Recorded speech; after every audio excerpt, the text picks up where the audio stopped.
سے ہم اس کو کنٹرول کر سکتے ہیں, کیسے ہم بچ سکتے ہیں, کس طرح سے ہم اس کلائمیٹ چینج سے جو اثرات ہو رہے ہیں ان سے بچا جا سکتا ہے؟ دیکھیے یہ جو 21 سے شروع ہوئی ہے, آج 21 ہی ہے شاید, 27 تک کی یہ پیشین گوئی ہے. پی ڈی ایم اے نے بھی یہ بتایا ہے کہ یہ ہیٹ ویو رہے گی, اور یہ زیادہ تر جو رہے گی وہ جنوبی پنجاب میں اور زیادہ تر, اور سندھ میں رہے گی, اور ظاہر پنجاب میں بھی, اور اس طرح کی آئے گی. اصل میں معاملہ یہ ہے کہ کنٹرول تو فی الحال نہیں ہو سکتا ابھی, تو اس جسے کہتے ہیں احتیاطی تدابیر جو ہم کر سکتے ہیں وہ ہمیں کرنی چاہیے. یہ کنٹرول بھی ہو سکتی ہیں چیزیں, لیکن یہ ایک قومی سطح پر ہم گرین ریویو کریں وغیرہ وغیرہ, وہ ایک ہم دوبارہ بات کریں گے. اس وقت جو ضرورت ہے, اس وقت ہمیں ضرورت ہے کہ کسی طریقے سے ہم بچیں. کچھ پنجاب گورنمنٹ نے تو میرے خیال میں سکولز کے ٹائم بھی کم کیے ہیں, اچھی بات ہے. اس کے علاوہ یہ کہ گھروں سے بلا ضرورت نہ نکلیں. ابھی میں تو صرف ابھی بچت کی بات کر رہا ہوں. وجہ اس کی ظاہر ہے کہ سب کو پتہ ہے کہ یہ گلوبل وارمنگ کی شاخسانے ہیں سارے. کلائمیٹ چینج بھی اس کا حصہ ہے کہ کبھی اتنی وارم ہو جاتا ہے کہ آدمی کنٹرول نہیں کر سکتا. ویسے تو میں, آپ کو پتہ ہے کہ بھاولپور سے میرا تعلق ہے, کبھی کبھی تو وہاں 50 ڈگری سینٹی گریڈ بھی ہو جاتا ہے. ابھی جب میں ٹریول کر رہا تھا, میں نے کل پرسوں ٹریول کیا, پہلے میں لاہور گیا اور پھر وہاں سے یہاں آیا, تو جب میں یہاں پہنچا تو یہاں پہ لوگ کہہ رہے تھے بڑی گرمی ہے, بڑی گرمی ہے.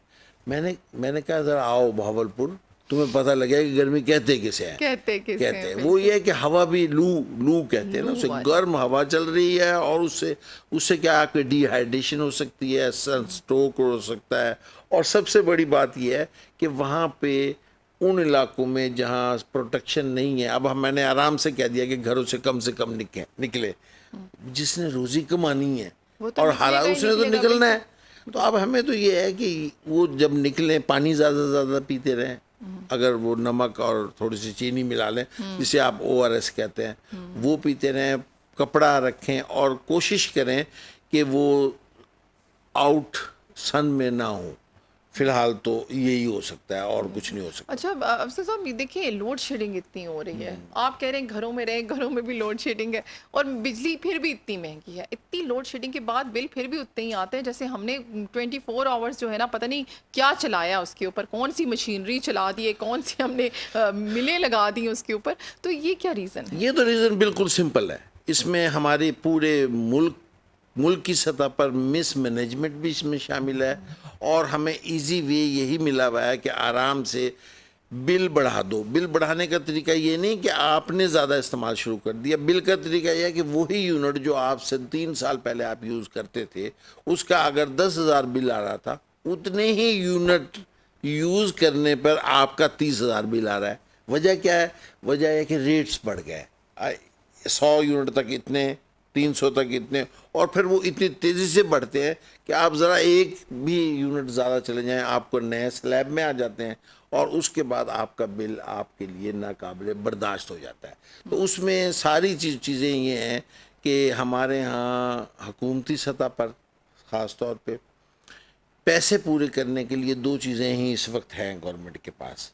ایک بل بڑھا دینا, ایک پیٹرول بل لیوی بڑھا دینا. اس سے قوم کے مسائل تو حل نہیں ہوں گے. وقتی طور پہ جسے کہتے ہیں, تو یہ جو ہے ہمارا بجلی کا, اس کا پرابلم کا فی الحال اللہ تعالیٰ نے اس ملک کو سن اتنا دیا ہے, 8 گھنٹے تک ہمیں ایوریج سن ہمارے پہ موجود رہتا ہے. سورج کی میں بات کر رہا ہوں. آپ نہ سولر پہ آ جائیں, اور سولر میں جتنا اب سستے بھی ہوئے ہیں, یہ سولر پینل آپ نے سنا ہے کافی سستے ہوئے ہیں, تو کوشش یہ کریں کہ سولر پہ آئیں جتنا آ سکتے ہیں. اور ایک تو وہ ان بلوں سے جان چھوٹے گی, دوسرے یہ جو گورنمنٹ کو روز شوق چڑھتا ہے کہ فلاں پلانٹ لگا لو, پلانٹ جتنے لگ گئے ہیں اس سے بھی پوری پروڈکشن نہیں رہی. آپ کو پتہ ہے بعض اوقات وہ فرنس آئل نہیں ملتا تو وہ پلانٹ بند کر دیتے ہیں, پھر وہ لوڈ شیڈنگ کی طرف آ جاتے ہیں. بعض اوقات یہ ہوتا ہے کہ خرابی ہوئی ہوتی ہے تو پھر لوڈ شیڈنگ کی طرف آ جاتے ہیں. ہمیں ضرورت انرجی کی ہے, لیکن انرجی کے وہ ریسورسز جو اللہ تعالیٰ نے ہمیں دیے ہیں, renewable sources, even wind energy بھی یوز ہوتی ہے, لیکن سولر انرجی جو ہے وہ میرا خیال ہے کہ اس وقت فوری طور پہ حل ہے ہمارا، اس پہ آئیں تو ایک تو بل نہ آئے، اور دوسرے نمبر پہ یہ ہے کہ گورنمنٹ کو پہ بھی بوجھ کم ہو. اب یہ دوسری بات ہے کہ افواہیں تو یہ بھی گردش کر رہی ہیں اسی بات کی طرف یقین کریں کہ بھی اس پہ بھی وہ سولر سسٹم جنہوں نے لگائے ان کے اوپر بھی ٹیکس لگانے لگے. ہاں وہ یہ ہوتا تھا ایک سسٹم نیٹ میٹرنگ کا تھا نا. نیٹ میٹرنگ یہ تھی کہ وہ جو آپ ایکسیس سولر انرجی آپ کے گھر میں پیدا ہو رہی جو آپ نے یوز کر لی، باقی وہ گریڈ اسٹیشن کو چلی جاتی تھی. رات کے وقت آپ اسے یوز کریں تو وہ اسے کوئی نہ کوئی کیلکولیشن کر کے آپ اپنے ہی سولر اس کو کر سکتے تھے. اب سنا ہے کہ اس پہ بھی تھوڑا سا میرا خیال ہے کہ گورنمنٹ کو تو مشورہ یہ ہے کہ اس مصیبت سے جسے آپ کہتے ہیں کہ انرجی کرائسس سے اگر قوم نکلنے کی کوشش کرے تو اسے ہیلپ آؤٹ ہی کرے. چاہے جائے کہ وہ اس میں بھی مشکلیں پیدا کر کے ہر چیز مشکل بنائیں گے تو پھر ظاہر ہے کہ فرسٹریشن بھی پیدا ہوگی اور ملک کو بھی نقصان ہوتا ہے. تو یہ تو وہ مہربانی کریں اگر اس طرح کی تجاویز آ رہی ہیں. ایک سولر انرجی کو پیدا کرنے کے لیے لوگ اپنے پیسے سے جو کچھ کر رہے ہیں وہ تو کر رہے ہیں. میں تو یہاں تک کہوں گا کہ یہ جو سلوگنز مختلف پارٹیاں لگاتی رہیں کہ ہم 100 200 یا 300 یونٹ تک بجلی مفت کر دیں گے، اس سے بھی جان چھٹ سکتی ہے، بجائے اس کے کہ وہ پیسہ جو اسے مفت کرنے پہ آپ لگا رہے ہیں آپ چھوٹے لوگوں کو، معاف کرنا میں نے لفظ استعمال، چھوٹے نہیں کم آمدنی والے لوگوں کو آپ سولر پینل لگا کر دیں اپنے اس سے، بس وہ اس کو لگ جائے، اس کے بعد وہ جانے اس کا کام. پھر نہیں تو متوسط کو، ہاں متوسط ہم ٹیکس لیں گے جنہوں نے لگایا. ہاں نہیں میں تو یہ کہہ رہا ہوں اگر قوم اگر دیکھیں دو ہی ہے، آپ قومی سطح پر سوچنا چاہتے ہیں یا وقتی ایڈ ہاک طریقے سے ملک کو چلانا چاہتے ہیں، یہ تو پالیسی میکرز کا کام ہے نا. میں تو یہ کہہ رہا ہوں کہ اگر غریب لوگوں کو یا کم آمدنی والوں کو آپ لگا دیں اور متوسط طبقے کو آپ آپشن دے دیں کہ ہم آپ کو لون دیتے ہیں، وہی پیسہ جو ادھر ادھر ضائع کرنے کی بجائے لون دیتے ہیں آپ قسطوں میں بجائے بل کے دیتے رہیں، تو وہ بڑے 5 kV کے اور 10 kV کے بھی لگا لیں، پھر وہ بے شک اے سی چلائیں، بے شک وہ بجلی چلائیں. تو یہ تو میں تو یہ تجویز دوں گا، باقی انہوں نے وہ کرنا ہے، ہم نے تو کہنا ہے نا. صحیح ہم تو تجاویز دے سکتے ہیں اور بہت اچھی اچھی تجاویز ہم دیتے ہیں. مجھے سمجھ نہیں آتا جو حکومت میں اتنے قابل لوگ بیٹھے ہیں ان کو یہ تجاویز ان کے مائنڈ میں کیوں نہیں آتی بھائی. اور لیکن چلے نہیں آتی تو ہم دے رہے ہیں، ہماری سن لیں، کچھ عوام کا بھلا ہو جائے. جتنا عوام خوش ہوگی یقین کریں ملک بھی اتنی ترقی کرے گا، آپ لوگ بھی اسی طرح حکومت کر پائیں گے. تو مجھے بتائیں، پہلے یہ کہا جاتا تھا الیکشن ہوں گے تو سب چیزیں جو ہیں کنٹرول میں آ جائیں گی، اور بجلی اتنی مہنگی ہے، پیٹرول اتنا مہنگا، وہ اور زیادہ مہنگا ہو رہا ہے. تو مجھے بتائیں یہ کیوں نہیں کنٹرول کر پا رہے؟ نہیں میں یہ کہوں کہ دیکھیں بظاہر تو 2-4 چیزیں ہیں، پیٹرول تھا تو سستا ہوا تھوڑا سا، بظاہر آپ کہہ سکتے ہیں. کہاں سستا ہوا، پھر مہنگا ہوتا ہے. وہ نہیں ابھی تو کچھ اتنا سا سستا کرتے ہیں ڈبل کر لیتے ہیں. اچھا یہ وقتی بات ہے، یہ اصل میں یہی عرض کرنا چاہ رہا ہوں کہ وہ چیزیں کریں جس سے اقتصادی حالت ایسی ہو کہ مجھے اور آپ کو عالمی سطح پر پیٹرول زیادہ ہو کم ہو مجھے اور آپ کو فرق نہ پڑے. عالمی سطح پر کچھ بھی کم زیادہ ہو، وہ ہے کہ ہماری اقتصادی حالت صحیح ہو. اقتصادی حالت یوں نہیں صحیح ہوتی کہ آپ باقاعدہ مس مینجمنٹ بھی ہوئی ہے. اب آپ دیکھیں، آپ پتہ نہیں یہ ریلیٹڈ بات ہوگی یا نہیں ہوگی، بلکہ ہے. ابھی آپ کو پتہ ہے کہ آج کل گندم کا بحران ایک پیدا ہوا ہے. بظاہر تو وہ سستی ہوئی ہے گندم. نہیں وہ کہہ رہے ہیں گندم بہت زیادہ ہو گئی، جو باہر سے وہ ہم نے امپورٹ کر لی ہے اس کی وجہ سے. دیکھیں نہیں وہی نہیں یوں نہیں، یہ اتنی سمپل سی بات نہیں. بات یہ ہے کہ بظاہر تو آپ کہیں گے نا 5000 گندم تھی آج سے 3 مہینے پہلے، اور اب وہ زمیندار گندم بیچ ہی نہ پائے. اس سے جو بڑا بحران آنے والا ہے اس پہ نظر رکھیں. اور یہ ساری نہلی نالکی اور مس مینجمنٹ کی وجہ سے ہوئی ہے. اب وہ ہوا یہ ہے کہ مارچ میں ہماری گندم کی فصل آنا شروع، پہلے سندھ میں آتی ہے پھر پنجاب میں آتی ہے، یہی سب سے زیادہ.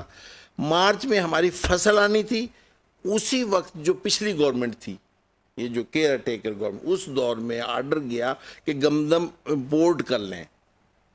اب یا تو جنوری میں گندم آ جاتی، جب 5000 تھی تو 4000 ہو جاتی تو وہ سستا ہوتا.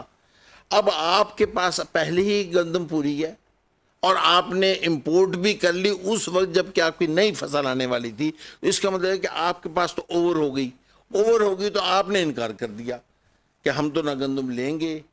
اس سے آپ کی یہ بھی ہوا کہ عام پرائیویٹلی بھی لوگوں نے لینا بند کر دیا. تو یہ ٹیکنیکلی زمیندار سے دشمنی نہیں ہو رہی، یہ غلط ہے، یہ ملک سے دشمنی ہوتی ہے. میں یہ عرض کرنا چاہتا ہوں. بالکل. بس اب اس کے جو باقی اثرات ہوں گے وہ اگلے میں بتا دیتا ہوں آپ کو. یہ نہیں جائیں گے تو اگلے سال وہ جو زمیندار ہے جس نے بڑی مشکل سے یہ گندم کاشت کی ہوگی، کھاد ڈالی ہوگی، پانی دیا، وہ پتہ نہیں گندم کاشت نہ کرے گا. جب کاشت نہ کرے گا تو اگلے سال بحران جب پیدا ہوگا، پھر آپ امپورٹ کر کے پھر کیا کریں گے؟ ملک کے زر مبادلہ جائیں گے. پہلے یہ جو خریدی گئی ہے جس کی بالکل ضرورت نہیں تھی، وہ اپنے کتنے ہزار ڈالر جو کہ ہم مانگتے پھر رہے ہیں اب، ڈالر آئی ایم ایف سے یہی مانگتے ہیں نا، وہ آپ نے ویسے ہی خرچ کر کے منگوائے تو کیوں منگوائے؟ وہ ایک الگ انکوائری ہے، کرتے پھریں. ان کو سزائیں اگر نہیں دے سکتے، جو میرا خیال ہے کہ نہیں ہوگا، یہ کمیشن تو بنتے رہیں گے. وہ ظاہر ہے کہ اس میں کافی لوگ ایسے انوالو ہوتے ہیں جو اس قابل تھے کہ وہ یہ کر سکتے. اب جو اگلے امپورٹ کریں گے وہ انہوں نے، یعنی کما کون رہا ہے؟ زمیندار نہیں، مافیا کما رہا ہے. جو سٹاک کر لے گا آج 2200 2300 2500 یا 2700 روپے من، وہی 4 مہینے کے بعد آپ کو 5000 ہی ملے گی. اس کا مطلب ہے کہ زمیندار نے تو کچھ نہ کمایا، اس نے کمایا جس کے پاس سرمایہ تھا. یا پھر اب ایکسپورٹ کر دیں گے پھر امپورٹ. تو گورنمنٹ کو یہ چاہیے تھا، ابھی بھی چاہیے، اور میں سمجھتا ہوں کہ پنجاب گورنمنٹ اس پہ توجہ اگر دیتی ہے تو یہ ملک کرائسس ختم ہو سکتا ہے. لیکن وہ ہونے نہیں دیں گے. وہ جو لوگ ہیں نا پیچھے مافیا، اسے ہر صورت میں زمیندار سے گندم لے لیں، زمیندار سے گندم اسی بھاؤ لے لیں جو انہوں نے مقرر کیا ہوا ہے، کوئی انہیں ضرورت نہیں ہے. اس کے بعد بجائے اس کے کہ خیراتی سبسڈی دی، یہ دی، وہ دی، آپ لے کر اس کو کر دیں ایکسپورٹ. اب جو بھی گندم ہے تو وافر نا، اس کو ایکسپورٹ کر دے تاکہ ملک کو زر مبادلہ بھی آئے. ہاں اگر ڈیفرنس ہے آدمی مارکیٹ میں اور اس میں، یہ اب لیتے ہیں مہنگی گندم، تو آپ 200-400 روپے جو زیادہ مہنگی لیں گے وہ دے دیں، سبسیڈائز کر دیں، تاکہ ملک کو زر مبادلہ بھی مل جائے اور ملک بچ بھی جائے. ورنہ اگلے سال پھر یہ ہوگا کہ آپ کہیں گے گندم پیدا نہیں ہوئی. ظاہر ہے زمیندار نے تو کچھ کھانا ہی ہے نا، تو نہیں اگر اسے گندم دے گی تو پتہ نہیں وہ کیا بیجے گا. تو یہ صورتحال اتنی سمپل نہیں جتنی ہم یہاں بیٹھ کے، اس میں بہت چیزیں انوالو ہیں. اور یہ بحران، آپ نے ایکسپورٹ کی بات کی، ہمارے ہاں ایکسپورٹ پہ کیوں نہیں فوکس کیا جا رہا؟ کیوں نہیں اس کو اتنا فیسیلیٹیٹ کیا جا رہا ہے کہ ایکسپورٹر کو، کہ وہ ایزیلی جو ہے ہماری ایکسپورٹس ہیں ان میں اضافہ کیا جا سکے؟ یہ بہت اہم سوال ہے. اور یہی جن ملکوں نے ترقی کیا ہے، جو ڈیولپڈ کنٹری ہیں، وہ یہی تو ہے کہ وہ ان کو ایکسپورٹ کرنے کو زیادہ چیزیں ہیں، امپورٹ کو ہم تو یہ ہے کہ تیل لے لیا. اور اب ایون دیکھیں، خوراک پیدا کرنے والا زرعی ملک اگر گندم امپورٹ کرے تو وہ پھر آپ دیکھ لیں گے کیا ہوا.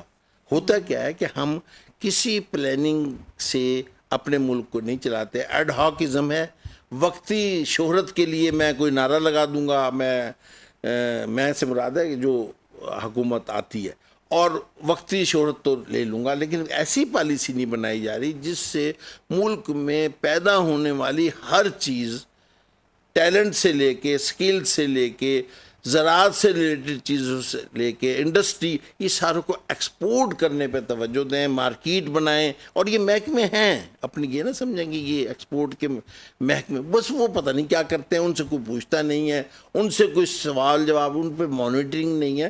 ورنہ پاکستان پہ تو وہ چیزیں ہیں کہ اگر وہ ایکسپورٹ کرتا رہے، ایک چیز زراعت سے ریلیٹڈ نہیں، ہر، تو ہمیں تو مسئلے ہی نہ ہوں. یہ جو ہم روز روتے ہیں، بالکل یہ اپنی نہلی کی وجہ سے رو رہے ہیں. کمی نہیں کسی چیز کی، ہم کمی صرف نہیں. ٹیکس لگانے میں کیوں اچھے ہیں ایکسپورٹس؟ نہیں، ٹیکس بھی نہیں. میں تو عرض کروں کہ ہمارے ہاں اگر ہم بات کرنے لگا ہوں، اگر آپ پتہ نہیں متفق ہوں یا نہ ہوں، یا وہ لوگ جو ماہر اقتصادیات بنے پھرتے ہیں بنے پھرتا کا لفظ اس لیے کہتا ہوں کہ دو طرح کے ماہر اقتصادیات ہیں. ایک جو اوریجنل ہیں جو صحیح بتا دیتے ہیں کیسا, جیسے پروفیسر مختلف. ایک وہ ہیں جن کا قبضہ ہے اقتصادیات پر, جنہوں نے پالیسی بنانی ہوتی ہے. اگر یہ صحیح ٹیکس لے لیں اب آپ جو ہیں, جو اس وقت ایگزسٹ کرتے ہیں ٹیکس, اگر یہ اوریجنلی سب لے لیے جائیں, ہمیں کسی چیز کی ضرورت نہیں ہے. پتہ نہیں آپ کو یہ بات سمجھ میں آئے گی. یعنی جو اس وقت ٹیکس ہیں, اور پھر یہ شرح جون سی ہے ٹیکس کی, اس کو بھی مناسب کریں. اب دیکھیں نا, ایک آدمی کما رہا ہے, آپ کوئی بزنس کرتی ہیں, آپ 1 لاکھ کمائیں گی, چلیں جی 10% دے دیں. آپ 10 لاکھ کمائیں گی, چلیں جی 11% تک لے جائیں. آپ 1 ارب کمائیں گی تو چلیں جی 20-30%.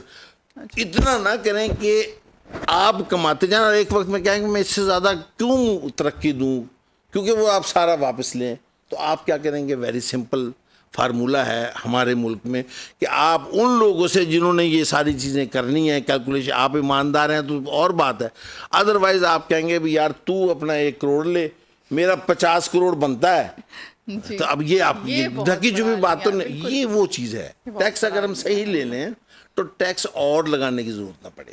ہمارے پاس ایزی وے یہ ہے. اور ٹیکس بھی اب آہستہ آہستہ نوٹ کریں, ان چیزوں پہ لگائے جاتے ہیں جو ہر صورت میں آپ نے خریدنی ہے بازار سے, اپنے آپ آ جائے. سیل ٹیکس کے نام پہ اس کے وہ الگ ٹیکس ہے, پھر اور ٹیکس ہیں. ٹیکسز بہت جو ہے نا ارریگولر ہیں, میں کہوں گی بالکل بھی ان کی کوئی. میں نے تو انکم ٹیکس کی بات کی کہ صرف انکم ٹیکس بھی صحیح کلیکٹ ہو جائے تو ہمیں, ہماری آمدنی اتنی ہے تو وہ جو ٹیکس ہیں یہ چور ٹیکس کہنا چاہیے. ٹیکس چور لوگ نہیں ہیں, چور ٹیکس ہم نے لگا رکھے ہیں کس طرح آپ کی جیب سے پیسے نکلوا لیں. تو یہ مس مینجمنٹ ہے اور کچھ نہیں. تو مس مینجمنٹ کو کس طرح سے فکس کیا جاتا ہے؟ کچھ تجاویز دیں کچھ حکومت نہیں. دیکھیں, بات سنیں کہ زبانی جمع خرچ کی ضرورت نہیں, سب کو ہی پتہ ہے.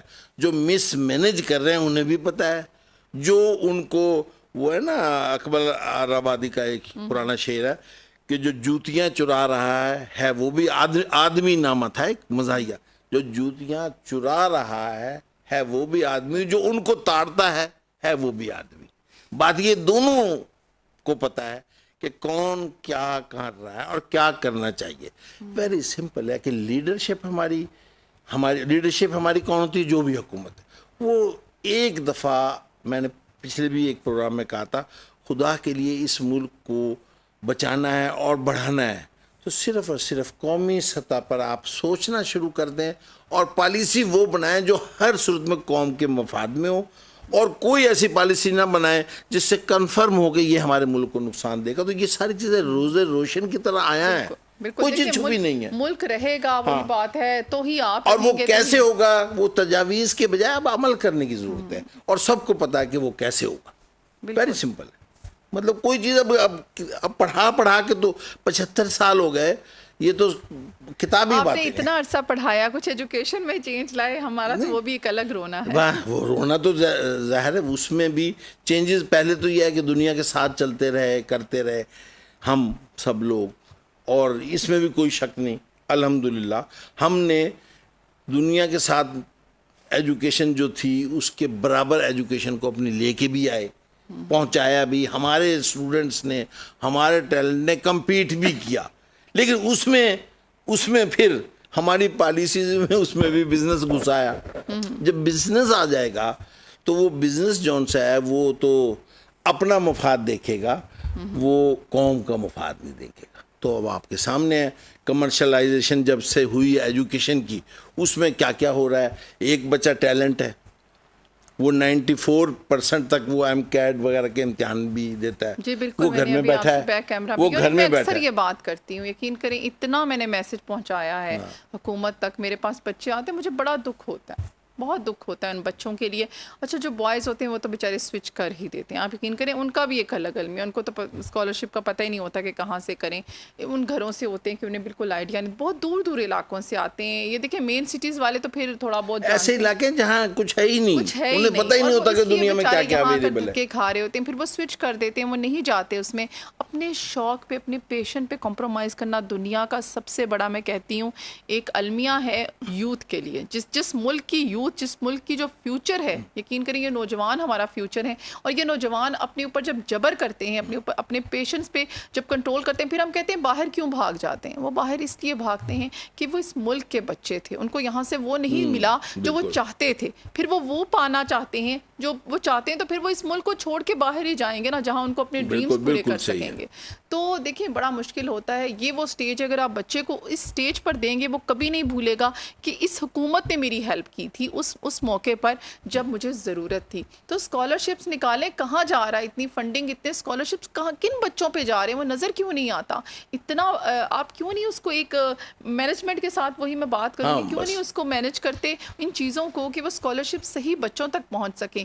جی ہاں, آپ کو اسکالرشپ دینے کے لیے کیوں بیگرز چاہیے, کیوں آپ کو وہ چاہیے کہ آپ نے ٹی وی پہ آ کے ایڈورٹیزمنٹ کرنی ہے, جی اس بچے کو دیا کیونکہ یہ فلاں کسی سویپر کا بچہ ہے, یا وہ اچھے گھروں کے بچے نے اتنی فیس دے پا رہے, یقین کریں, جو کہ ویل آف فیملی سے ہیں. کیوں؟ کیونکہ وہ کہتے ہیں اتنا پیسہ, ہم کوئی پاگل ہیں, انہوں نے اتنا میرٹ ہائی کیا کہ ہم اس پہ لگائیں. تو وہ بچے کیا کرتے ہیں, وہ سوئچ کر لیتے ہیں اپنی. تو ان چیزوں پر وہ اسکالرشپس ہونے چاہیے جو بیگرز کو نہ دیے جائیں, بلکہ وہ اسکالرشپس دیے جائیں کہ بچہ جب پڑھ لے تو وہ اس کو پے بیک کرے.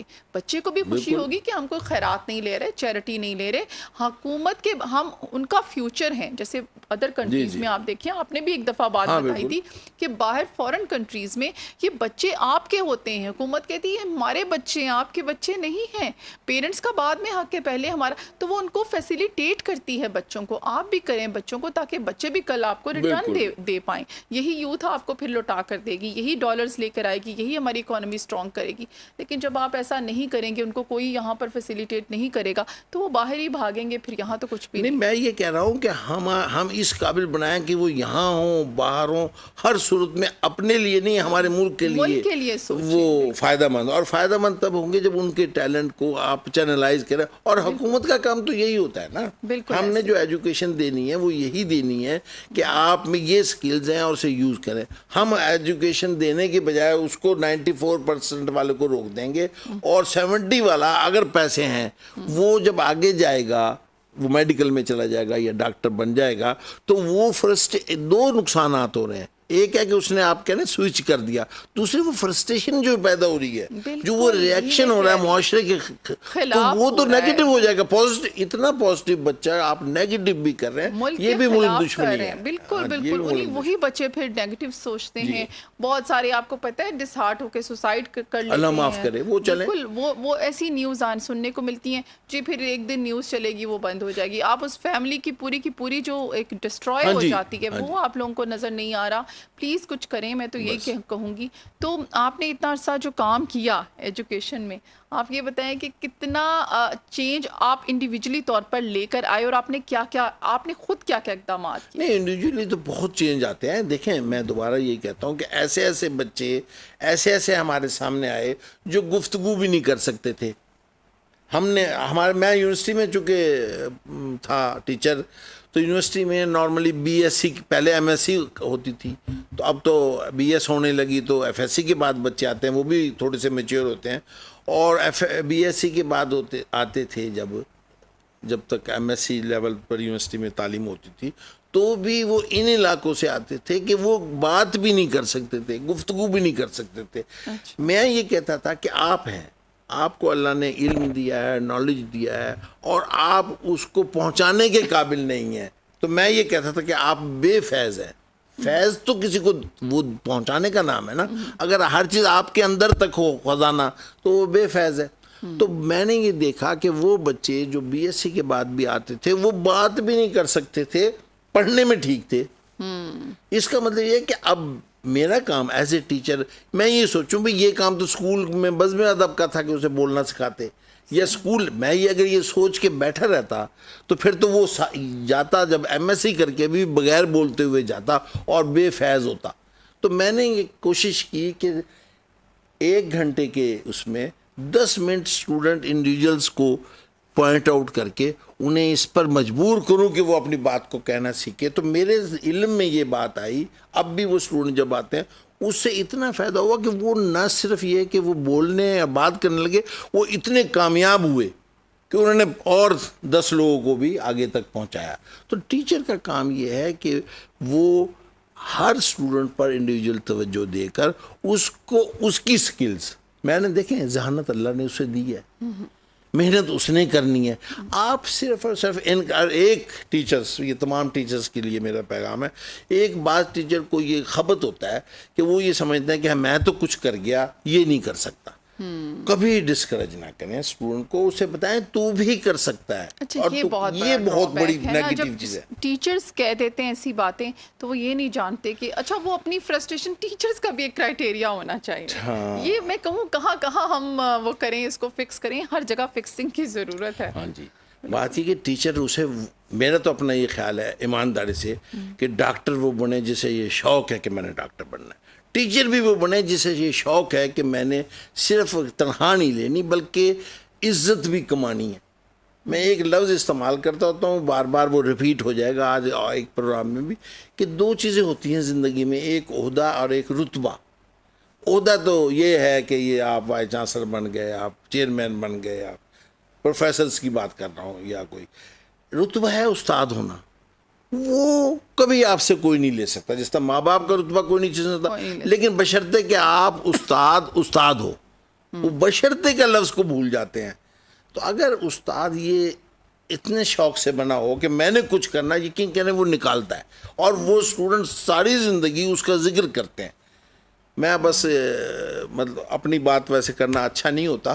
ابھی پرسوں ہی مجھے ایک فون آ گیا، میرپور ہے یہ آزاد کشمیر میں، وہ پتہ نہیں اس نے کہاں سے نمبر لیا، اور ظاہر ہے ہم تو اتنے بچے گئے. وہ ایک اسٹوڈنٹ تھا اور اس نے کہا کہ سر میں نا 1990 میں آپ کا اسٹوڈنٹ رہا ہوں، میں فلاں ہوں.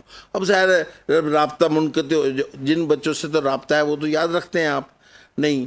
بہرحال کہ جی سر میں نے، آپ نے مجھے یہ بتایا تھا، یہ آپ نے بتایا. اب وہ اسے وہ تقریباً گھنٹے 1.5 گھنٹے کے بعد میں نے میٹنگ تھی، میں نے اسے اتنا فرسٹریٹڈ تھا وہ، تو اللہ نے اسے کامیاب جب بنا دیا. تو اسے وہ ٹیچر یاد آتے ہیں جنہوں نے اس کی اس گرونمی میں کام کیا. میں خود کہتا ہوں کہ میری پی ایچ ڈی جو ہے، یہ میں نے کئی دفعہ سنایا ہے کئی پروگرام میں، کہ میں جب برطانیہ میں پی ایچ ڈی کرنے گیا تو میری پی ایچ ڈی اصل میں مرہون منت ہے میرے پرائمری کے ایک ٹیچر کی. اور پھر میں وہ قصہ، وہ الگ ہے، وہ قصہ سناؤں گا. آپ کہیں گے یہ کیا بات ہوئی، پی ایچ ڈی تو دنیا میں یہ کچھ کیا، اور اس پروفیسر اتنا. میں کہتا ہوں اس نے ایک لفظ میرے کہا تھا، وہ لفظ مجھے اس وقت کام آیا جب 3 مہینے تک میرا کوئی کام نہیں ہو رہا تھا، اور میں یہ سمجھ رہا تھا کہ میں بغیر پی ایچ ڈی کرے واپس نہ چلا جاؤں. اس کی ایک چیز نے، سائنٹیفک چیز نے مجھے وہ پی ایچ ڈی. وہ کیا چیز تھی؟ وہ ایسے ہوا کہ میرا جو فیلڈ ہے وہ ہے میڈیکل فزکس. میڈیکل فزکس میں آپ نے سنا ہوگا کہ ٹریٹمنٹ کے لیے، یہ کینسر ہو جائے خدا نہ خواستہ کسی کو، یا ڈائگنوز کرنے کے لیے ایم آر آئی، سی ٹی اسکیننگ وغیرہ، یہ بھی میرا فیلڈ ہے. اور ریڈیو تھراپی سنا ہوگا، ریڈیشنز دیتے ہیں نا کینسر کو کل کرنے کے لیے. تو میرا یہ تھا کہ ایسا ایک چیز بنائی میں نے، جو کہ الحمدللہ اللہ نے میرے سے کروائی، کہ ہم نے ایک جیل بنائی جو نہ صرف یہ ہے کہ ڈوز میئرمنٹ، ڈوز سے مراد ہے کہ ریڈیشن کی ڈوز میئرمنٹ کے کام آتی، بلکہ اسے امیج بھی کر لیتی ہے. یعنی یہ ڈوز ہے، یہ جاری ہے، یہ دونوں چیزیں کٹھی نہیں ہوتی تھی پہلے نا. ہم نے ایک ڈوز بنائی، وہ ٹیشو ایکویلنٹ تھی. ٹیشو سے مراد ہے میرے آپ کے جسم میں جو ٹیشوز ہیں اس سے ریلیٹڈ، اس سے میمک، اس سے ملتی جلتی ایک جیل بنائی، اور اس میں ریڈیشن دی ہم نے. اور ریڈیشن دینے کے بعد اس کو ہم میئر کرنا چاہتے، وہ میئر نہیں ہو رہی تھی. ایک وقت ایسا آیا کہ امیج بھی آ گیا کہ یہ ریڈیشن جا رہی ہے اس جیل میں، لیکن ہم میئر کیسے کریں؟ کیونکہ جب آپ میئر نہ کریں آپ کو کیا پتا کہ آپ نے مریض کو کتنی دی ہے.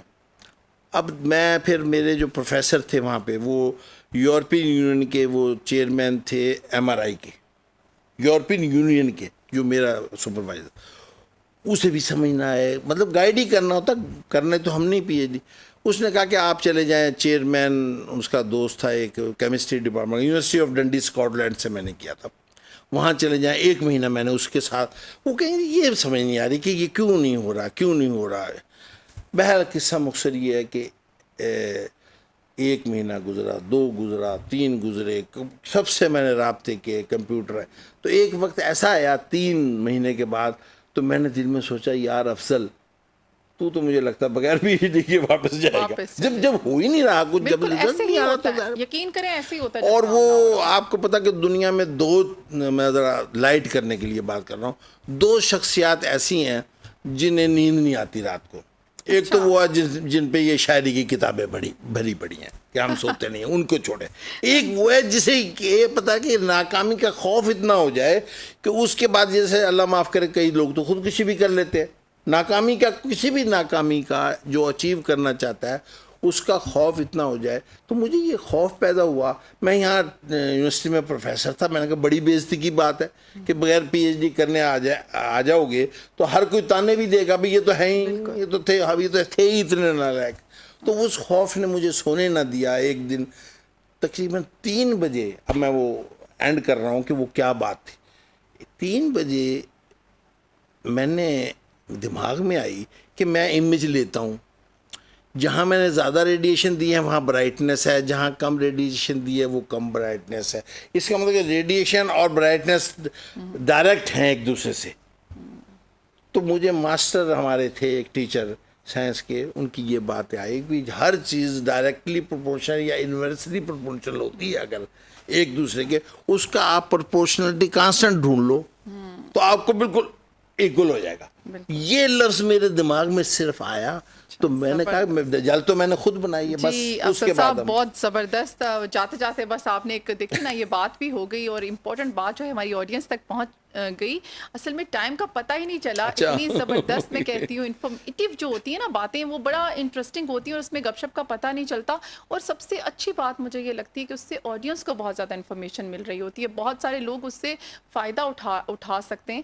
تو اس کے ساتھ ہی سب سے پہلے تو آپ کو آپ کا بہت بہت شکریہ, آپ نے ہمیں ٹائم دیا ہمارے شو پر آئے. شکریہ تو آپ لوگوں کا کہ آپ نے مجھے وقت دیا. Always welcome. تو اس کے ساتھ ہی ہمارے شو کا ٹائم ختم ہوتا ہے. اجازت چاہیں گے. اللہ حافظ.